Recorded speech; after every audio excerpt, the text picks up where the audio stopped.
If you've been diagnosed with hypothyroidism and you're treating this as a thyroid problem, there's something you need to know, and we'll be going over exactly that in today's episode of the Energy Balance Podcast, where we dig into the physiology behind the bioenergetic view of health and teach you everything you need to know to maximize your cellular energy. Today's episode is part one of our hypothyroidism series, where we'll be going over why hypothyroidism is not the root cause of your issues, why TSH on its own is not a good marker of thyroid status, the importance of thyroid hormones for sex hormone production, gut health, and immune function.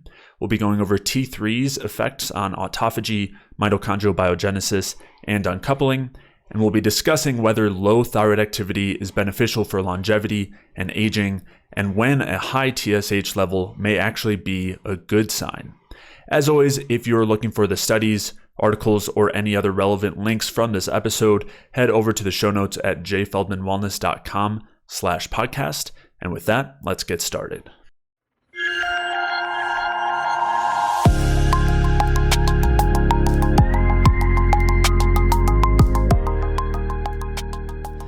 All right, so when it comes to hypothyroidism, for one, it's an incredibly common diagnosis, yet it still can be argued, and I think should be argued, that it's still extremely underdiagnosed. So this is something that is widely regarded, or at least documented, to affect at least 5% of the total population, which is huge when it comes to a chronic health condition. It's a huge percentage. It is typically more common in women. So in women, it'll be as high as 10%. And again, this is something that, especially the diagnosis increases with age. So it's much more common as somebody gets older. And this is something that I would say, and as we'll talk about, can be responsible for so many different symptoms that we can experience, and is also a relatively transient state, and a situation that I think could describe what a ton of different people are experiencing. And I think, again, the 5% diagnosis rate is very underdiagnosed. And one of the worst parts about this diagnosis is that the people who get this diagnosis are told that this is a genetic issue and that there's nothing that you can do, and they're prescribed T4, which is levothyroxine, which is the second most prescribed medication in the United States by most accounts. And as we'll talk about throughout the series, it's generally pretty ineffective for resolving the issue, resolving the hypothyroidism. So we've got this conglomeration of problems here, of this extremely common issue that is not properly diagnosed. We'll talk about why that is. We'll talk about blood markers and other symptoms and measures that you can use to that are indicators of your thyroid status, but it's also very poorly treated. And so just to kind of list some of the symptoms here that are directly related to thyroid health, thyroid activity, one of the most central ones is our metabolic rate. So how much, normally it's measured in calories, how many calories you burn in a day, how much energy you expend. That's going to be dependent on thyroid activity, as well as the amount of energy we produce. And that then translates to how much food you can eat while maintaining your weight. And along with that, if you're dealing with hypothyroidism, you'll be very prone to weight gain due to a low metabolic rate. You'll also be very prone to fatigue, low energy, low cognitive function, low mood, low immune function, low body temperature, low pulse rate, a handful of other symptoms as well, more physical symptoms like dry skin, dry hair, hair loss.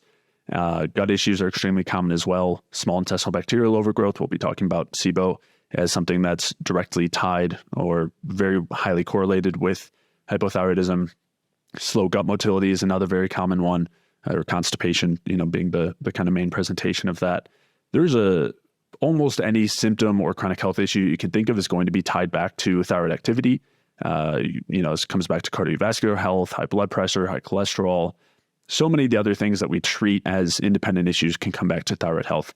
So this is a ubiquitous problem, and something that is extremely important to talk about. So we'll dig into that. We'll also talk in a moment about what hypothyroidism actually is in the biological context, what it actually means. But first, Mike, I'll let you chime in if you have anything else you want to add first. Yeah, I think that Dr. Broda Barnes, so that's the main physiologist and MD that Dr. P talks about in terms of thyroid function.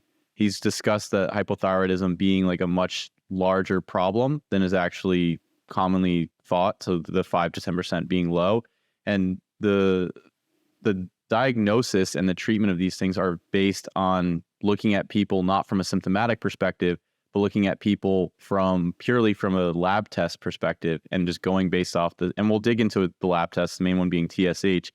So I think that if you start to understand thyroid physiology, you start to understand what's actually going on in the body, how the hormones are being converted and at the tissues and how they're being converted in different circumstances.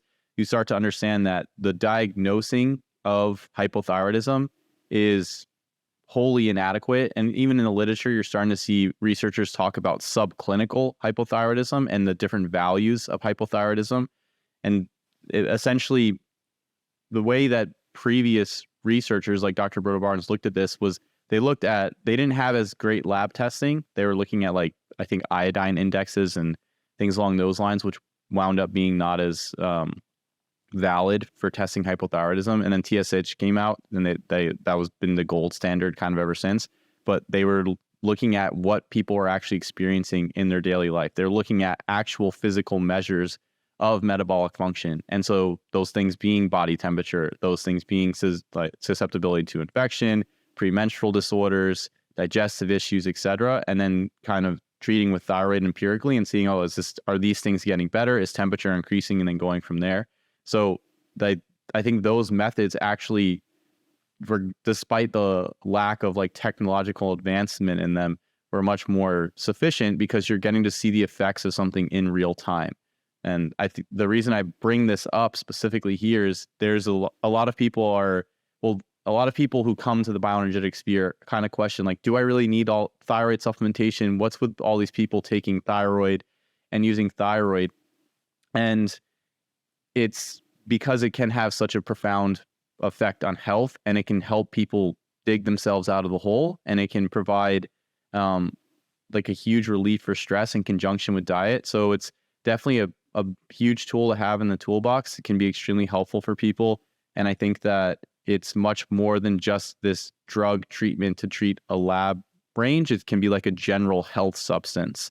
And so that's the changing how we view hypothyroidism, which we're going to dig into in just a second, but changing how we actually view what hypothyroidism is and the value of thyroid hormones in different treatments, I think can be is really important to do in terms of improving your health and coming from this bioenergetic perspective. Yeah, and a great point that you brought up there was that the testing that was used prior to TSH there was the protein-bound iodine test, there's I think one other, and Ray Peat had detailed this history where these tests that were later found to be totally inaccurate had been used for a long time to determine hypothyroidism.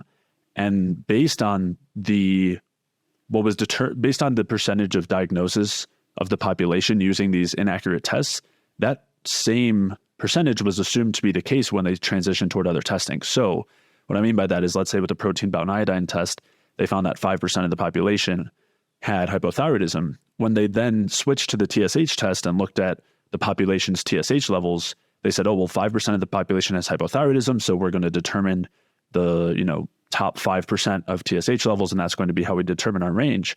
But because that earlier test was inaccurate, that entire proportion of people with that should be diagnosed with hypothyroidism was thrown off. And that's part of the reason why finally there's some shift in what's considered to be normal in terms of TSH. The values used to go, that was used to be not an issue until you're at, a TSH of 10.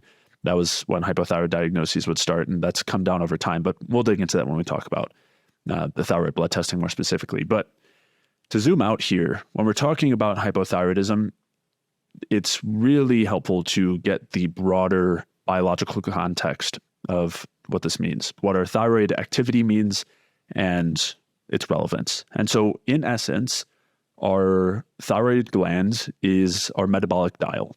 And so what it's doing is it's sensing the status of the environment, the energetic capability or availability of the environment. And based on that, it's adjusting our metabolism, adjusting our metabolic rate, and all of the things that go with it, which we'll talk about. And so if we have high thyroid activity, that means that we're going to have a higher metabolic rate, and that our thyroid is going to be responding to an environment that can support a higher metabolic rate. And when we have low thyroid activity, that's happening as the result of our body, through our handful of hormones that we'll discuss, among other things, sensing that the environment is not energetically favorable, And so it decides to turn down its metabolism to best adapt to that environment. And so this is central to the bioenergetic view. This is why you were talking about it in terms of something that Ray discussed quite a bit, because when we're talking about energy availability to our bodies, our thyroid is basically the primary indicator of that. And so what this means in terms of hypothyroidism is that hypothyroidism is not a disease that you have or don't have, and it's not anything that's permanent. It's not necessarily genetic. Of course, there can be genetic factors here, but the important point here is that this is a transient state that can fluctuate throughout the day. It does fluctuate throughout the day, but it can also fluctuate on a larger, broader context, month to month, year to year, week to week. And it will do so based on what sort of signals we're giving our bodies in terms of food availability, in terms of light, in terms of all sorts of things. And so the good news there is that we are not doomed if we get a diagnosis, if we even want to think of it as a diagnosis of hypothyroidism, but rather this is just saying that this is a state of a generally low metabolism. And that's exactly how it used to be diagnosed. So you mentioned that with Broda Barnes, and he detailed this and prior, since right around 1900 and earlier, they were using things like the basal metabolic rate as a primary determinant of thyroid state, as well as different reflex tests that we'll talk about. So that's kind of I would say the most important thing when we're talking about hypothyroidism is considering it as a general state of the body that's responding to the energetic capacity of the environment. And basically it's a part of our adaptation to our environment. There's two other things I want to mention here. So we will talk a little bit about the autoimmune side of hypothyroidism. It really isn't all that different from a non-autoimmune hypothyroid state. There's, of course, some nuances that we'll discuss, but it really results from the same environment. So we will discuss that situation and what can lead to that autoimmune state, which is generally considered to be the most common driver of hypothyroidism. But again, it's not quite that clear. We'll discuss those nuances.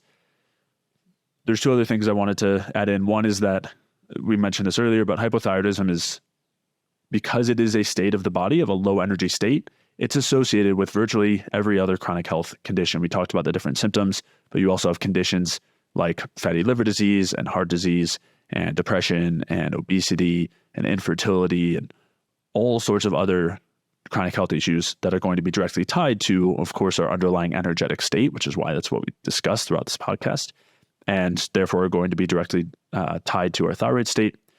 And the last piece I do want to mention here that I think is particularly important from the way that thyroid health is looked at from the bioenergetic lens is that the state of our thyroid, whether it's hypothyroid or euthyroid, meaning normal, or hyperthyroid, or any fluctuation there, is a product of the state that our body's in and the environment that we're putting our bodies in. It's not the underlying driver of anything. It's not a root cause of our gut issues, because there is a root cause beneath the hypothyroidism. There's something that's driving that hypothyroid state. So we'll talk about what this means and why this does not mean that we just want to jump to thyroid hormone supplementation or anything like that. We want to be aware of the context of when to use these things. And we also, I always think it's important to be careful with our nomenclature here and how we discuss it. And I tend to prefer not to call a hypometabolic state hypothyroidism or a low energy state hypothyroidism, because that is the hypothyroid. You can, it's not that it's incorrect, but it's just, that is the surface level. That is the symptom.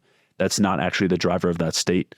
The driver of all the symptoms that we discussed, the chronic health issues from this bioenergetic view, is the lack of energy and the things that are putting us in that situation, the things that inhibit our ability to produce energy, the things that increase the usage of energy to an excessive amount. Those are what drive the hypothyroid state, and the hypothyroid nomenclature is just a way to characterize it in terms of the activity of the thyroid gland, but it's not actually the deepest level of what's going on. So I just wanted to make that clarification before we dig in. Yeah, I think the different diagnoses and the things that go with them are a product of the current medical system. Instead of viewing things as a systemic issue that has multiple factors involved, they kind of view things as all right, thyroid's not functioning, so it's a thyroid problem. So we need to focus in on the thyroid. But as we'll start to dig through some of the elements in the research here, what you start to see is that the thyroid is integrated at so many different levels with the stress systems and things going on with the gut and the inflammatory systems. That's hard to say that a hypothyroid issue or a low thyroid function is a product of just an issue at the thyroid. You can have many things, like for example, an estrogen excess could be driving low thyroid. Excess cortisol could be driving low thyroid. Gut issues and inflammation, elevated cytokines could be driving low thyroid. So it's like, yes, you could directly treat thyroid, but I think what you're getting at here is that you may not need to directly treat thyroid if you can correct those other underlying issues that can take the brakes off your own thyroid production. Now, in that process, it's possible that using thyroid could be something that could be helpful to move things along and help shift the balance in the right direction. But it's not that there's a singular, it's not like a singular organ problem of the thyroid. It's a general overall systemic issue, and it's kind of about ferreting that out. The one, I guess, underlying piece of all of this is that when there are those general systemic issues, it's usually breaks down into a question of energy. What is blocking energy? What is energy flowing? What are all the factors around that energy metabolism? And then thyroid function is a key piece of that, but it's just one piece in that overall picture, one piece of the puzzle. Right. Exactly. Yeah. And I would basically say that it's not a thyroid problem, it's an energy problem. That's where we want to put our focus. But of course, today we are talking about that in terms of the thyroid. So let's dig into that in terms of the basics of thyroid physiology, the thyroid hormones, production, regulation, and all of that. We'll keep these parts relatively brief, but just it's at least worth going over some of the basics here because it becomes relevant when we want to talk about the things that are going to affect thyroid activity and the downstream effects as well, and how, why it's so important, how it's so important.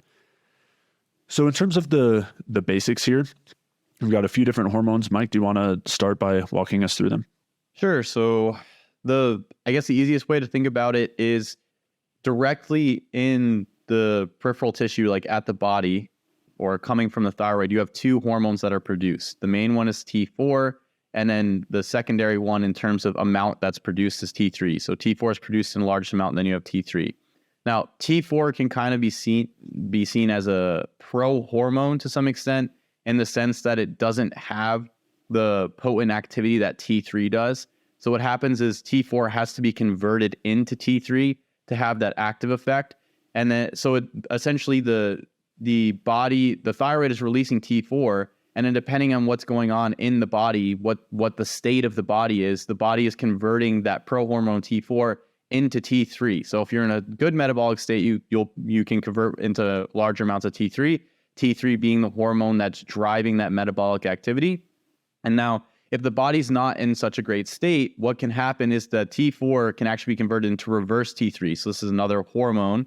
Now, reverse T3 is not active like T3. It actually competes with T3 at binding sites.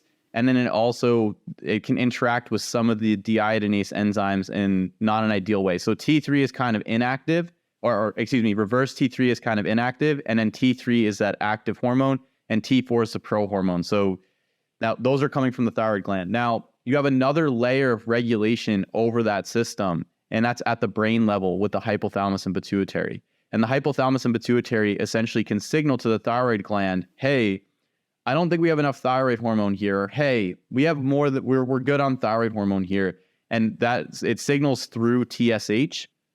So TSH is thyroid stimulating hormone, and that's the brain basically reading what's going on inside the body, and then signaling down to the thyroid and saying, hey, we need this or we need that in terms of thyroid hormone production. So there's multiple layers of regulation of the thyroid hormones. You have the brain overarching, kind of reading the environment and saying, hey, we need more thyroid hormone, we need less. The thyroid is producing thyroid hormone in the form of T4 and T3, largely T4. And then the body can take that T4, depending on its state, and say, hey, we're not doing so hot here. We'll take this T4, we'll turn it into reverse T3. It's not active. It doesn't have that potent metabolic stimulating effect. If anything, possibly can decrease metabolism a bit.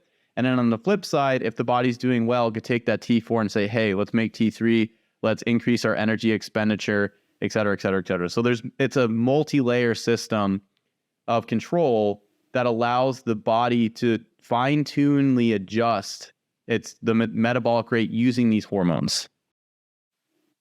Yeah. Yeah, exactly. And it's important to, and we'll keep kind of discussing here some of the feedback mechanisms and conversion between the different hormones and everything. So we've got this graphic which shows some of the basic feedback within the hypothalamic-pituitary-thyroid axis. So the first signal that is produced to increase thyroid hormone production is going to be TRH from the hypothalamus, and that's thyrotropin releasing hormone. The reason it's called that is because TSH, I'll back up. TRH, the thyrotropin releasing hormone, gets released from the hypothalamus. It acts on the pituitary and tells the pituitary to increase TSH, which is thyroid stimulating hormone. TSH is also known as thyrotropin, so that's where you get the TRH name from. And so that'll increase the TSH production from the pituitary, which will tell the thyroid to produce thyroid hormones, the T4 and T3. And so we have a pretty basic negative feedback loop here, although we'll talk about some of the details and why it can cause some issues when it comes to blood markers. And also there's some nuances here, some details here that will come into play. Yeah, it's not as simple as just those hormones are inhibiting everything. There's other factors involved that we're going to dig into. Yep. But the basics here is that the more T4 and T3 that are available, that's going to inhibit the production of TRH and TSH. So the general idea here is if you have more thyroid hormone, you'll have less TRH and lower TSH, and then vice versa. So if there's very low amounts of thyroid hormone that are being sensed, you'll have higher amounts of TRH and then higher amounts of TSH. So that's kind of the basic system here, the basic axis. There are a couple of nuances, though, as I was saying. So one of the important nuances has to do with the actual sensing within the hypothalamus and the pituitary. So within each of those, they are not actually able to sense as much the T4 levels. So if there's a lot of T4 in the pituitary or a lot of T4 in the hypothalamus, that won't necessarily turn off the production of TRH and TSH. They actually need to have T3 within those organs to turn off, to provide that negative feedback. And this is one of those intricacies, which is that the production of T3 within those organs is relatively independent and separate from the rest of the body. So the rest of the body can have very low T3, but as long as the pituitary and hypothalamus are getting some T4, they'll be able to convert it to T3 regardless of what's going on in the rest of the body. And this is what can cause some issues with the negative feedback loops, where you can have low TSH, low TRH, but the body can be in a state of low T3. And so we'll be talking about that as we dig in deeper and what exactly is going on there, how that can affect our approach. Yeah. Before you move on, just something to mention with that, Jay, is that it's not only across in the pituitary, but in different portions of the body, different tissues can also have different concentrations of the active hormone or thyroid hormone signaling. So it's not just like T3, you have T3, it's in the blood and everything is all good. You can have different tissues that will have different concentrations, and you can technically have some tissues that are in a hypothyroid state while others are maintaining a degree of euthyroid state throughout the body. So the other thing to point out is that at the hypothalamus, not only is T3 regulating, and I guess we'll dig into this, but there's other factors that will directly hit the hypothalamic level that can mask a hypothyroid state by lowering the hypothalamic pituitary signaling to the thyroid gland. So if you're going to just look at TSH as a value and say like, oh, thyroid's good or bad based on that, you can miss quite a bit of like what's going on in terms of thyroid function. And a lot of, I don't know, I'm sure you've seen it as well, but I've had many clients who will come with TSH suppressed, like it's actually in the bottom of the reference range. And then T3 and T4 will also be quite low. And the doctor will have told them, oh, you're euthyroid. Your thyroid function is fine. But when you're looking at their T3 and their T4, you're like, this is definitely not fine. This is like borderline low. So it can make interpretation a little bit sketchy because of the nuances. You really need to understand what's going on at these different levels. And that's kind of why we're breaking this out. Yep. And as you're getting at, that's why we cannot use just TSH on its own as a marker of thyroid status. And so we'll dig into that in some more detail.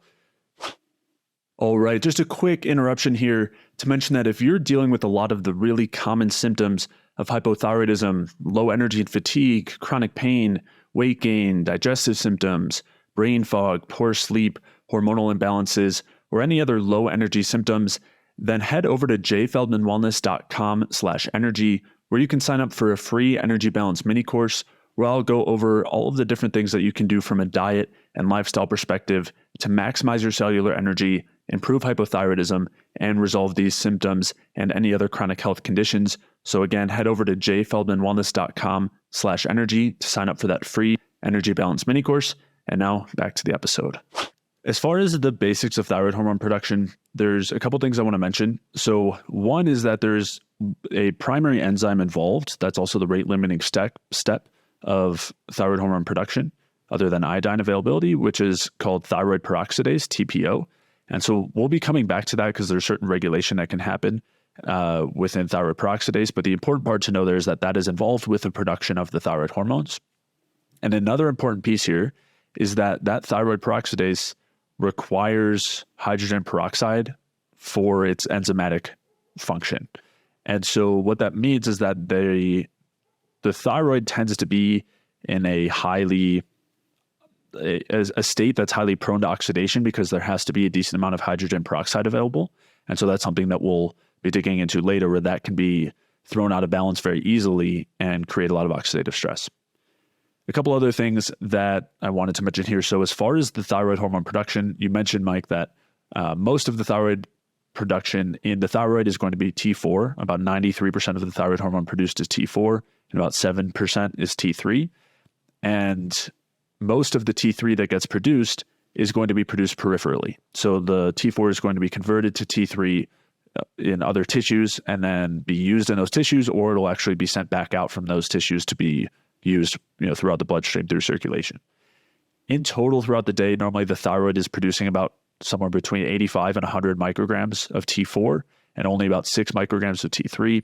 And then we have another around 26 micrograms of T3 that gets produced peripherally from the conversion of T4 to T3. So, and so that can be relevant as far as dosing thyroid, which we'll talk about later. And just as a reference, that tends to be about the equivalent of 2 grains per day of thyroid hormone production. Yeah. Before you move forward, just a couple of things. So just to clarify for people, the thyroid gland is producing about 85 to 100 micrograms of T4 a day, and it then producing 6 micrograms of T3. So that's what's actually coming out of the thyroid gland. That another 26 micrograms of T3 is being converted from the T4 produced by the thyroid by the body's cells and tissues, largely at the liver. So that extra T3 is coming from conversion outside of the thyroid gland from the T4 that's produced. So that's just an important point, I think. And then the next thing I just wanted to touch on with the hydrogen peroxide and thyroid peroxidase is that the thyroid gland is actually set up in a way that because of this reaction, that it has like a special space inside the actual gland to protect the cells from the oxidative stress. So it like kind of exports the thyroglobulin and then the adequate iodine and whatnot into this space. The thyroid peroxidase undergoes this highly oxidative enzyme or enzymatic process and creates thyroid hormone. And then the thyroid hormone is taken back in from the cells. So it is it's kind of like it's like you're having a nuclear power plant in your town. Like you have to be really careful around the energy production or the nuclear energy that's produced there. So like the thyroid gland's kind of like that. It has this like special area that's designated for this reaction because of how powerful the oxidative reaction is. So that's why it's so susceptible to oxidative stress. If that stuff starts getting out of control, that's when the hydrogen peroxide can directly damage the cells. It's essentially like, we kind of think of it like, I guess like a bleach in the cell to some extent. So you're very careful with with that. The nuclear reactor was a good analogy, I think. Yeah. So we've been talking about this T4 to T3 conversion, as you were clarifying, Mike, between the thyroid produced, the T3 produced at the thyroid versus T3 produced systemically or peripherally. And so there are some details that can be helpful to go over here. Well, actually are going to be really helpful because the conversion of thyroid hormones is going to be one of the main things that gets affected by different things in our environment. And so just understanding the basics here of what are called the deiodinase enzymes is going to be really helpful. So the deiodinase enzymes are the enzymes that convert different thyroid hormones, and they're called deiodinases because they're removing an iodide from the thyroid hormone. And so there are three primarily. They're called deiodinase 1, 2, and 3, very creatively named. And there's a couple important things to consider. So when we have T4, it can basically be converted into two different thyroid hormones. One is the active T3 that we talked about that has all the metabolic and genomic and all the effects. And then the other is the reverse T3. And reverse T3 not only doesn't have those effects, but it has some inhibiting effects. So there are a couple different enzymes that occur in different tissues or are found in different tissues, and that are going to be primarily responsible for converting that T4 in either direction. In general, deiodinase 1 and 2, D1 and D2, are the primary ones that are going to convert T4 to T3. And in general, D3 or deiodinase 3 is the main enzyme that's going to convert T4 to reverse T3. So this is if you take nothing else from this part, that is the most important thing, because what we're going to see is a lot of different factors that can upregulate the conversion of T4 to T3 by D1 or by D2, and things that can upregulate or downregulate the conversion of T4 to reverse T3 via D3. The other important point here is that these different, as I mentioned, the different deiodinase enzymes occur in different areas, different tissues. And so we were talking about this a little bit with the pituitary and the hypothalamus, but essentially there are the D1 and D2 enzymes, the ones that convert T4 to T3, are found in different areas. D1 is mostly found in the liver and kidney and some other tissues that is basically going to be, these are basically the areas that are going to produce a lot of T3 to release into circulation. So the liver and kidney will convert that T4 to T3 and then release it back out, so you have more circulating T3. D2 is primarily used in tissues that don't send that T3 back out. They just use the T3 within the tissues. So it's going to be very commonly found in the muscle, and then also in the brain, the pituitary, and the hypothalamus. And there are different things regulating D1 and D2. So what we'll find later on is that different environmental stresses and factors will inhibit D1, but they won't inhibit D2. And so what that will mean is that our liver and kidneys won't be producing a lot of T3 that will be circulating, but our pituitary and hypothalamus specifically will have enough T3. So they'll be turning off our TSH production and basically telling your doctor, hey, you've got enough thyroid hormone, even though there is not very much T3 circulating. And so that's the kind of most important point here. As I mentioned earlier, there is another important point when it comes to reverse T3, which is that the reverse T3 also competes with the T4 to be converted via D1, or D2. So if you see here at the bottom, reverse T3 can be converted to T2, and it requires the same D1 and D2 enzymes that the T4 to T3 conversion requires. So when you have a lot of reverse T3, it's going to compete there and reduce the amount of T3 that gets produced. And as we also talked about, it can have some blocking effects on the actual activity of T3. So that's kind of again, another reason why we want to be making sure that we're not creating a lot of reverse T3, which, as we'll talk about, is something that will happen in cases of low what? Low carb diets is probably like one of the big. Yeah, low carb diets. I was going to say an environment that's not energetically favorable or a low energy environment, but yeah, low carb diet is certainly one of those for sure. Another thing to mention here as well is that just, it's very prominent that selenium is required for D1 activity. We'll be talking about other nutrients that are required for different steps here, but that's just a particularly important one. And as we're alluding to again, we want that T4 to be converted toward T3 via these two enzymes. That's going to be happening in a state of low stress, high energy, and then the T4 to reverse T3 via D3 is going to be happening in the high stress, low energy state. Yeah, there's a couple of things I wanted to add here specifically, just minor pieces, but another thing is upregulation of D3 will take T3 and convert it to T2. So the increasing D3 will also metabolize your T3 to a more inactive thyroid hormone, which is T2. Another piece is that reverse T3 is kind of like a triple whammy. because it's using your T4 so that you don't have T4 to be converted to T3. It's competing with T4 at the D1 and D2 enzymes, and then it's also having an interaction at the cellular level with versus T3 in terms of like a blocking some of the effects. So it's kind of overall like you're seeing elevations of that. You're basically impairing thyroid function to 3 levels. Now, it's not that reverse T3 is this terrible thing. It's what reverse T3 is indicating is the metabolic state of the body. It's saying, hey, we have some metabolism right now isn't so hot. And in certain circumstances, you don't want to ratchet up thyroid hormone if the body can't handle it. So it has these basically disposal pathways or this regulation system that's developed to protect itself from trying to ratchet up the thyroid hormone in states where so the states where you generally see low T3 and increase in reverse T3 are critical illness, significant stress, starvation, ketogenic diets, low carb diets, etc. So in those states, you wouldn't want to really push the pedal on energy metabolism. So it's a protective effect, and it's telling us these things are giving us an idea of what's going on in the body.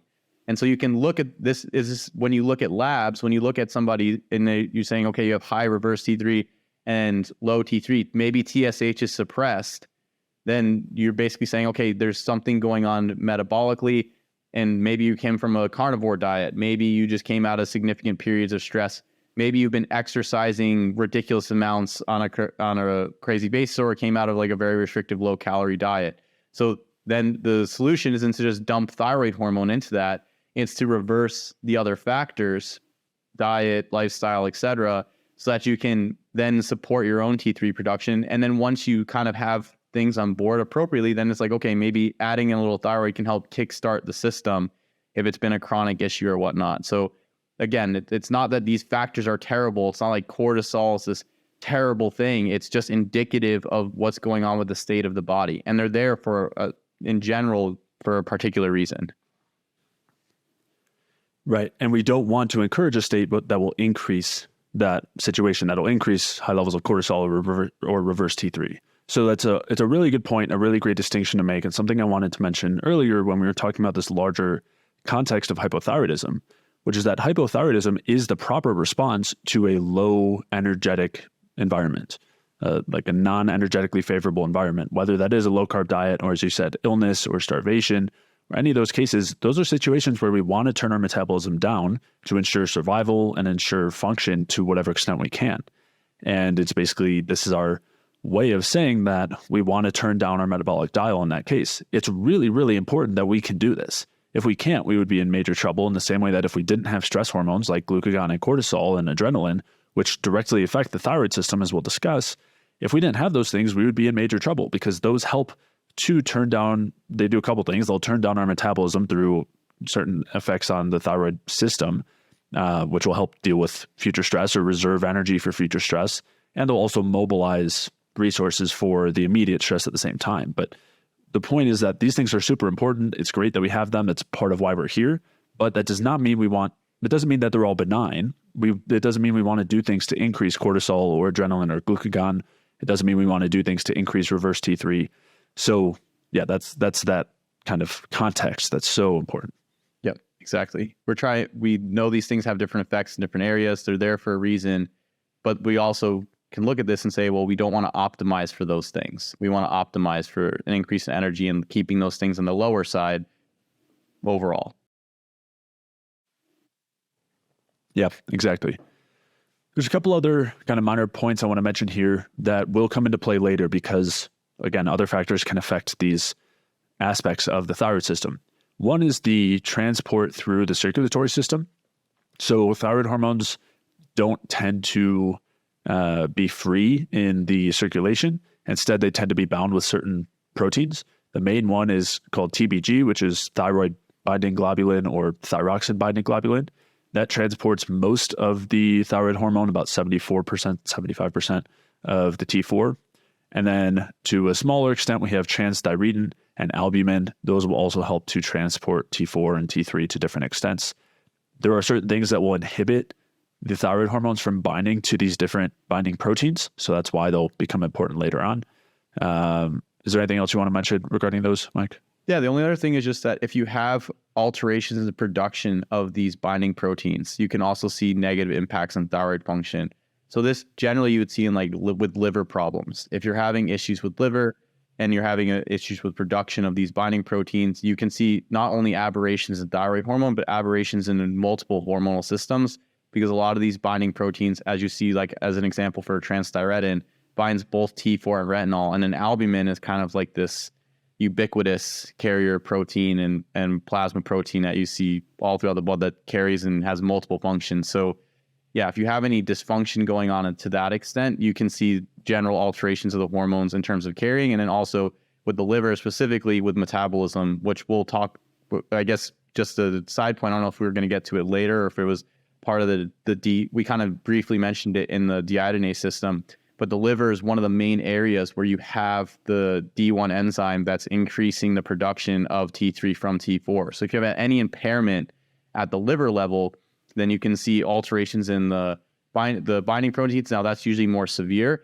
but you can see changes in the metabolism of T4 to T3 versus T4 to reverse T3.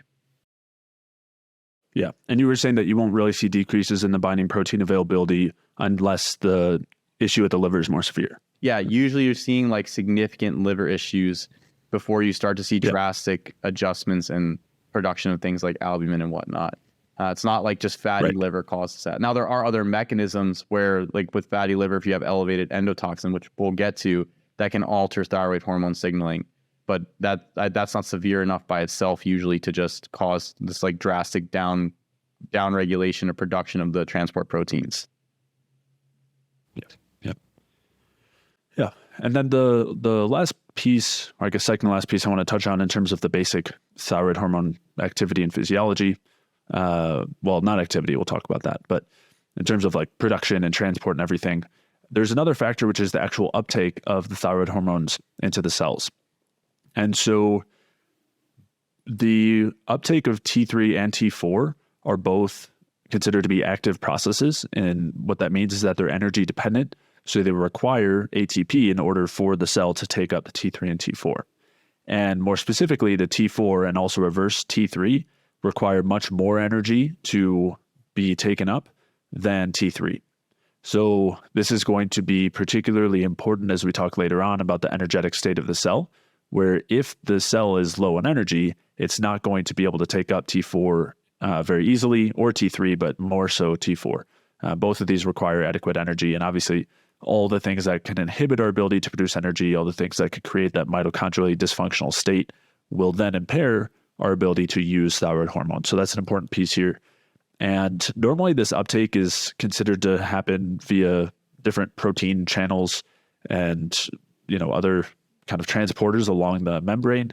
Of course, from the more bioenergetic view of the cell through the association induction hypothesis, this wouldn't be as specifically relevant, but I think you can basically take the same claim, which is basically that it doesn't require energy to literally transport it across the membrane, but rather the cell has to be in a state of having adequate energy in order to uptake the thyroid hormones. And this is, just based on structural conformational changes.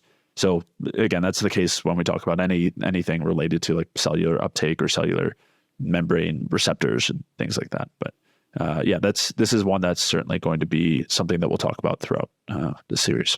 Yeah, and this is actually in conjunction with the idea of the deiodinase enzymes controlling production of or conversion of T4 to T3 versus reverse T3, or one of the major problems with T4 only monotherapies, where you're in this low energy state and you're not converting the T4 over to active thyroid hormone, and then you're also not able to uptake that T4 into the cell appropriately, then you can be taking all the T4 that you want, and you'll be technically largely or possibly suppressing your TSH because you won't have that change in the D2 deiodinase enzyme at the pituitary and the hypothalamus. But so your TSH will be suppressed and everything will look good from that perspective, and T4 levels may be high enough, but you're still going to technically be in a cellular hypothyroid state because the rest of the cells of the body aren't converting T4 to T3 and aren't able to uptake the T4 appropriately. So this can explain for a lot of people why when you hop on levothyroxine T4 only monotherapy, that you're not really experiencing these drastic changes. If somebody is using thyroid hormone, you should technically see, maybe if you're maintain your regular caloric intake, whatnot, start to see a decrease in weight, maybe a decrease in water, maybe an increase in body temperature, improvements in digestion. So if you're not seeing that on your current thyroid therapy, there could be other reasons to explain it. And we'll talk about some of these things with nutrient requirements, and as we go throughout the rest of this video. But if you're not seeing that, then I would start to question if maybe the T4 only therapy is best for you. And I think there's a section later where we dig into this a little bit. Yeah, we'll be talking a lot about that. And most people who are on T4 only therapy do not have improvements, and their TSH goes down and their doctor says you're totally fine. But as we've been saying, that does not mean you're actually fine. And part of the reason could be because you're not converting that T4 to T3 effectively.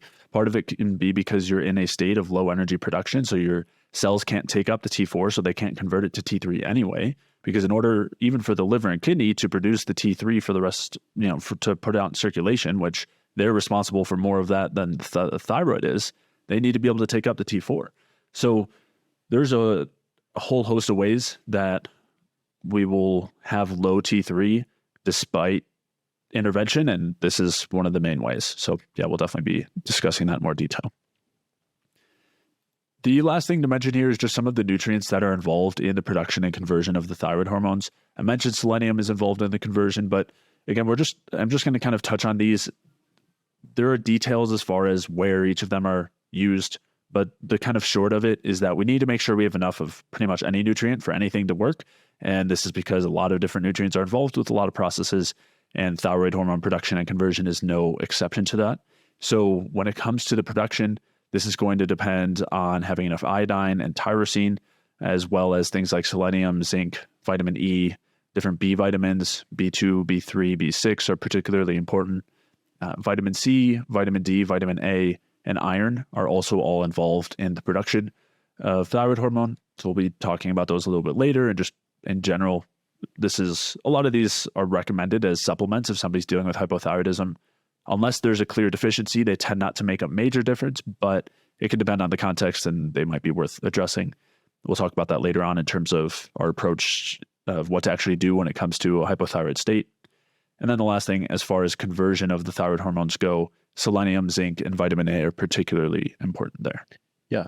I think it's with the nutrients, a lot of people ask me, like, what is the one nutrient? There's this idea that there's like this high dose vitamin C or this really high dose vitamin E. Like those are the things that are going to make this massive difference. And what the response that I always wind up giving is something along the lines of like, all of these things work together. So as we're talking about throughout this whole situation, you need adequate energy metabolism in order to respond well to thyroid hormone and then also to convert appropriately. So that's going to require a vast majority of the B vitamins, just that alone. And then you have what you actually need for the deiodinase enzyme function, what you need for the antioxidant enzymes inside the thyroid gland, because again, you have that high amount of oxidative stress from thyroid peroxidase. Then you need, what do you need for thyroid hormone to function at the cell? That's where you start talking about vitamin A. And so it basically is like, yeah, you need everything. It's not like some nutrients are maybe more involved, but because everything is so integrated, you wind up needing everything. And if you start to actually like detail all the different pathways, you basically just come with the basic idea that you need to have a nutrient dense diet and overall. Now, the other thing to keep in mind here is super dosing everything isn't necessarily ideal either, because there can be problems with taking too high doses of certain things, which we'll talk about. As an example, iodine and even selenium in really high intakes can cause problems as well. So again, it's not about like taking the like most high value supplement possible for all these different things. You can get a lot of these things from the diet and then kind of shoring up some areas where you could be deficiencies, and then using some things possibly in higher dosages that are safe at higher dosages, and kind of there's a nuance to the nutrient stuff, but a lot of it comes down to that nutrient dense diet. That's going to be that foundational piece here to cover these different bases. Yep, definitely.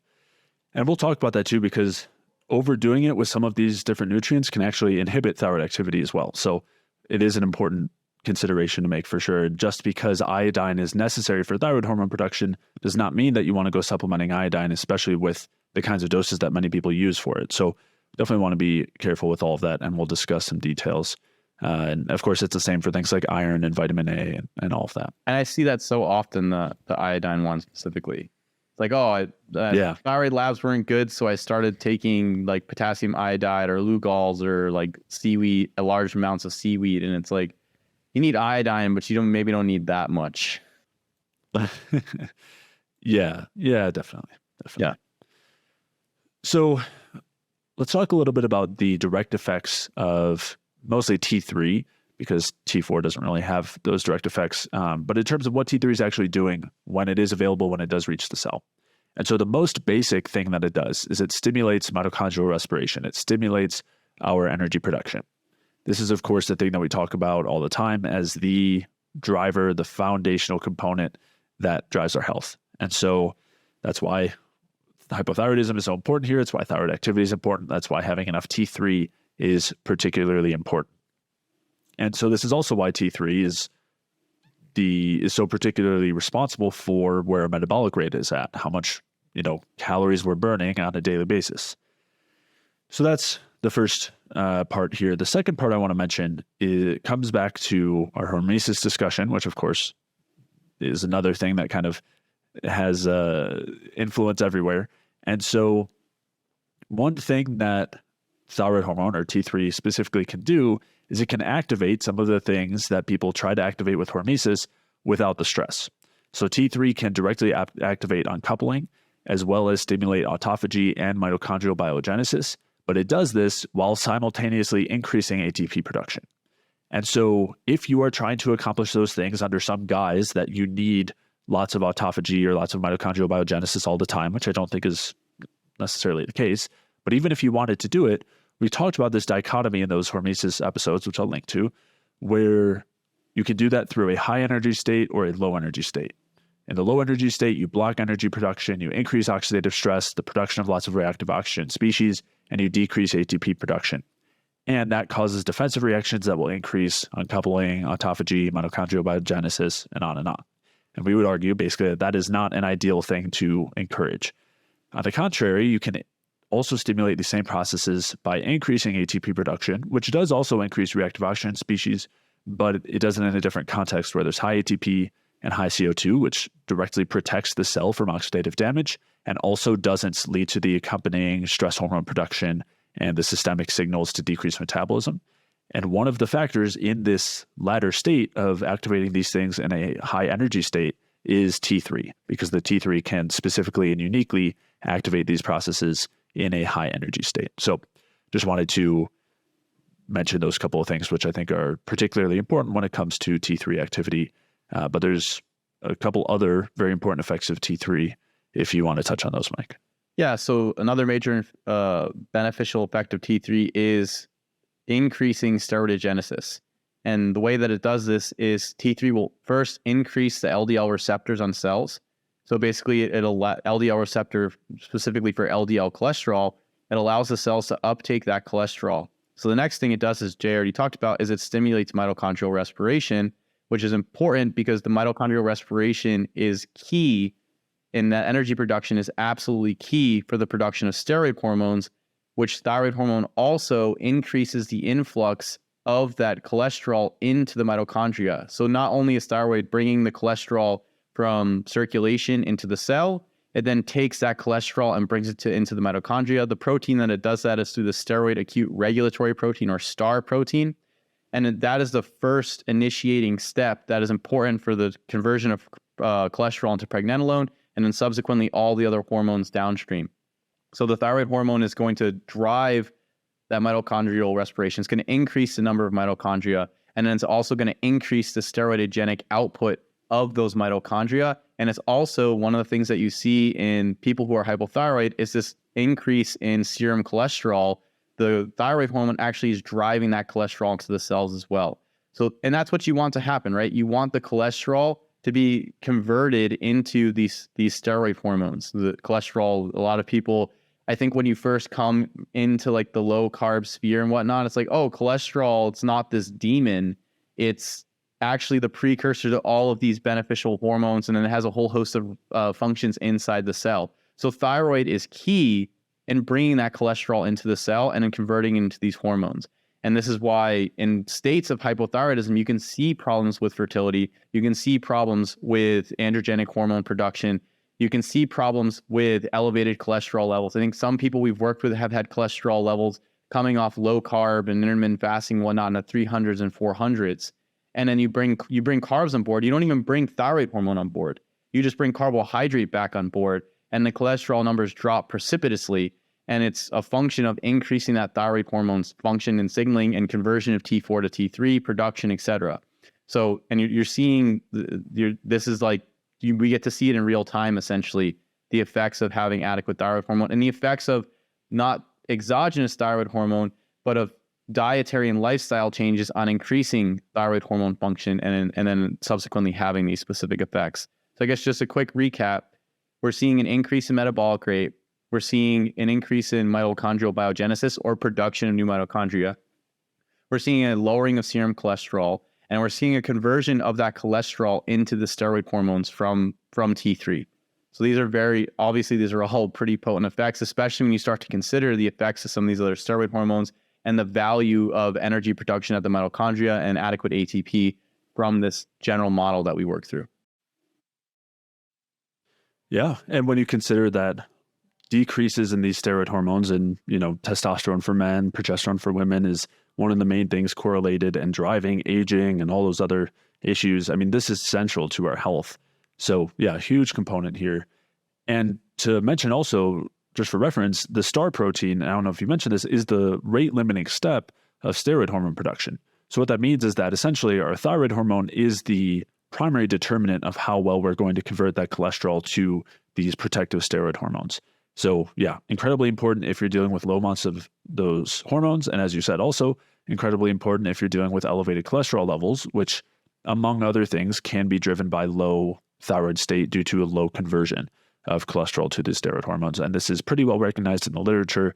And we'll talk about some discrepancy later on too, where T4 monotherapy tends not to lower cholesterol like a combination therapy that includes T3, because you need this activity of the T3. And if somebody's not converting that T4 to T3, well, then you won't have that effect. So yeah, those are some of those real central reasons why we want to have adequate thyroid hormone. And just a couple other things as well is that it's got a very critical role in growth and differentiation and development. And it really has a critical role in pretty much any issue we can think about: immune function, cardiovascular health, digestion, which we don't have anything talking like any citations here, but I'll cite some in the show notes. And we've talked about this in previous episodes talking about gut health and digestion, where T3 is the main thing needed to stimulate motility. It's needed to stimulate bile flow, to stimulate stomach acid production. And if you have low amounts of all of those, you're then going to be prone to microbial overgrowths, and more specifically SIBO. And there's a very tight correlation between low thyroid activity and SIBO. So, and we've seen this as well, I know both of us have, where the general approach for an issue like SIBO or an overgrowth is just kill it all off. But if you're not addressing the underlying energetic state of the organism, it's just going to come right back because you're not actually fixing that context of what allowed for it in the first place. And low thyroid is one of the primary things that allows for that. Yep. And again, go ahead.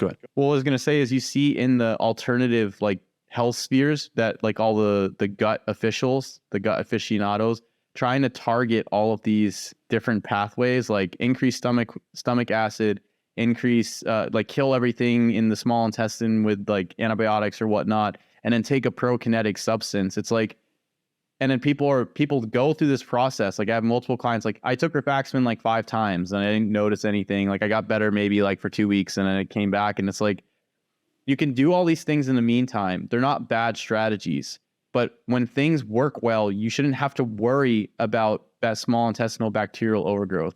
The thyroid hormone is going to take care of these things. It's going to take care of the stomach acid. It's going to take care of the bile acids. It's going to function as a prokinetic. It's going to increase that motility. So doing those things in the meantime while you work on, because it's kind of a sticky situation, right? If you're trying to increase thyroid hormone function because you came off low carb, but every time you eat carbs, you're bloated to the high heavens, then yeah, it's a little bit difficult to like, you may be having issues absorbing those carbs or bacteria producing products that can cause issues as well. So you can use those things in the meantime, but at the end of the day, what drove the problem in the first place is most likely a state situation. What is the body state in? And in bringing thyroid hormone or improving thyroid hormone function through diet, lifestyle measures, possibly using thyroid hormone, I think would probably help to have like a consistent resolution of this problem instead of just constantly going through all these gut protocols. And I know we went through our gut protocol phases as well, whereas like the like most intense gut protocol, like all these herbal antimicrobials, biofilm disruptors, stomach acid support, et cetera, all this type of stuff. And realizing we did that a couple times and it didn't necessarily fix the problems until we started working on the other things behind the scenes. Another thing to mention there that's associated, you mentioned using rifaximin multiple times. And one thing that's been found in people who have these recurrent issues after using rifaximin is that they tend to have low sex steroid hormone production, which again is another correlating factor here with low thyroid activity. And we've referenced that in the past as well. And also, if somebody is dealing with those digestive issues and they're in that imbalanced state or that difficult state where they can't eat a lot of things because of them, and so they're struggling incorporating certain, carbohydrates or whatever it is, I'll link back to a handful of episodes where we've discussed approaches there for how to deal with that situation. One last thing I wanted to mention here is in terms of the effects of thyroid hormones, two things. One is the fact that this is directly implicated in virtually everything associated with aging. And so we can really think of a state of aging. And we talked about this in episodes where we discussed aging itself and how basically it's a state of lowering of the metabolism. And that is what drives the degeneration and disease processes that are seen. And low thyroid activity also correlates with that directly. And so there's a paper, the title is Pituitary-Thyroid Axis and Immune System, a Reciprocal Neuroendocrine Immune Interaction, where they detail this in terms of the immune function that gets degraded with age. And so what they're basically talking about is that there was this idea that with age, your immune system just deteriorated. It just happened over time. And there was no idea that there was actually causative factors that could be identified or reversed. And so they're basically detailing here that one of those factors, the primary crucial one, is thyroid hormone. So they state that all these findings clearly support the idea that the age-related immune deterioration does not represent an intrinsic and irreversible event, but it is largely dependent on the age-related defect of microenvironmental factors, among which pituitary thyroid hormones certainly play a crucial role. So again, it's just very nicely stated there, very clear explanation of two things. One, the fact that it's not just age, but rather it's the environment and the interaction between our organism and the environment that causes degenerative states, and in this case, low immune function over time. And the other part is that there's a crucial role of thyroid hormone there, that it's one of the main intermediary factors. So you have anything you want to mention there, Mike? I just want to say, Jay, that that centenarians have higher TSH values. So like you should be hyped. And then also, if your metabolism's too high, you're just going to like burn out all your cells and you're going to go through your Hayflick limit and all that type of stuff. So clearly you need to be hypothyroid to age well. Well, obviously you're joking, but that's literally the belief by many people who are suggesting things like fasting and caloric restriction for longevity. And we've spent a lot of time discussing why these sorts of things do not actually extend lifespan and why it's actually the opposite of what you want to be doing. We discussed it in a series discussing aging and metabolism, and also in that hormesis series. So I'll link back to those where we kind of took apart those very prominent beliefs in the current sphere world. Yeah. Well, I guess it's slightly tangential, but interesting is, say the centenarians did have a higher TSH value. That doesn't necessarily mean that they were more hypothyroid than the other population, because maybe their TSH values were just elevating after however many years of their life to basically say like, hey, we need to increase thyroid hormone production. Whereas the other groups, TSH was suppressed, but so was their T3 and T4. So just interesting looking at that specifically, just thinking about that specifically in this context. Yeah, we'll talk about it later. There's this graph that we have that basically shows initially when you're having hypothyroidism and the degeneration there, you'll have high TSH, But as it gets worse, your TSH actually goes down and gets suppressed. So that could actually be a sign of worse hypothyroidism. And I think both of us see that with clients as well. I know I do, where I prefer a client who has a high TSH and hypothyroidism than a low TSH and hypothyroidism, because they're essentially closer to improvement and they tend to respond much better to different interventions compared to someone who's in that state of suppressed TSH. They tend to be deeper into the stress state. And so, yeah, we will discuss that a little bit when we talk about the blood markers. Yeah, I always see that stuff kind of as a spectrum with clients, where it's like on one end you have suppressed TSH and suppressed thyroid hormones, T3, T4. And then you have on the other end, you have a person who is maybe low T3, T4, who has like their TSH is elevated. And like, then you have somebody who could have like good T3, T4 and TSH is elevated. And you have somebody who's like obviously in a more euthyroid state. And it's kind of weird telling people like, yes, your TSH is probably going to go up initially coming from your low carb diet, but then we're probably going to see it come back down once thyroid hormones come back into range. And it's like, because a lot of times like, oh, my TSH is high now. It's like, yes, that's good, because before your hypothalamic and pituitary axis were not telling your thyroid to make thyroid hormone, and you also weren't making thyroid hormone. So it's just, yeah, very interesting with the interpretation of some of these things. It's always an interesting conversation to like walk through how these things can adjust in kind of weird ways. As you start to improve some of these external circumstances to then subsequently improve, or not only external, but kind of accessory circumstances, not directly supplementing with thyroid to improve thyroid function. Yeah. And just for reference, we're not like making these things up in terms of suppressed TSH being something that occurs in hypothyroidism in severe stress states. This is well documented. We will be going through some of the research talking about cortisol, for example, suppressing TSH in a hypothyroid state, and on from there. It's not just cortisol, but yeah, this is not just something that we saw and came up with. This is something that that where our experience is corroborating what is going on with the physiology and the research. Yeah, well, some of it came from working with people and like initially going through some of the labs, like right when I was first starting, being like, this is interesting, and then like looking through the studies and being like, oh yeah, your cortisol is elevated, TSH is suppressed, T3, T4 are low. It's like the researchers just speak about this like as if, right? They just say like, well, this is known. And then but it's like for the wider population, and even I think for a lot of clinicians, it's like, this is not known. Somebody sees some of these normal values, like something's in range, like TSH. It's like, oh, that's fine. Like, for example, when you had the close family member who had the like super elevated TSH, and you were just like, this is not okay. And the doctor's like, oh yeah, it'll be just fine. It's kind of like that. Like there's a little cartoon where the dog is sitting in the room and everything's on fire. And he just like, there's a quote, it's like, this is fine. That's kind of like what the situation is. Yeah. Well, and that was a context, I believe TSH was around 9, and that doctor had a reference range up to 10, which now I almost never see. I mean, it's almost always a reference range up to about 3 or 4. Normally 4 is like typically conventional right now. But yeah, and it's not like the physiology changed in that time when they changed the range. Everyone who had the 4 and above TSH was very hypothyroid at that state at that time as well. It didn't change when they switched the reference range. No, so. Now they're hypothyroid, Jay. They weren't before. Now, right. Now that the range is adjusted, now they're hypothyroid. Exactly. And as we'll talk about, that range is nowhere near adequate. We'll talk about the fact that TSH of much lower can still indicate hypothyroidism. Like we'll get into it. The research that actually shows what optimal TSH levels are. Yep. Even when they're not suppressed. The last thing I wanted to mention is just that in terms of many of the effects of T3, they do, I think you mentioned this earlier, but when it comes to nutrients, this is an area where vitamin A is particularly important.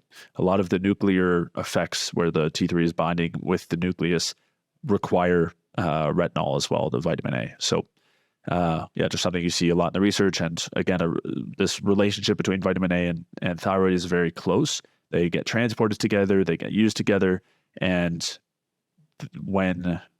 it's also one we have to be very careful with, because excessive amounts of different thyroid hormones can cause elevated vitamin A, and excessive amounts of vitamin A could suppress certain thyroid hormones. We'll discuss that later, but it's another one where we want to be careful, but sufficiency is definitely important for thyroid activity. Yeah, adequate intake. So just kind of to clarify what you're saying is inside the nucleus of the cell, when a lot of the effects of thyroid hormone are happening there. It's when T3 binds into the nucleus of the cell, it changes all of these effects at the cell.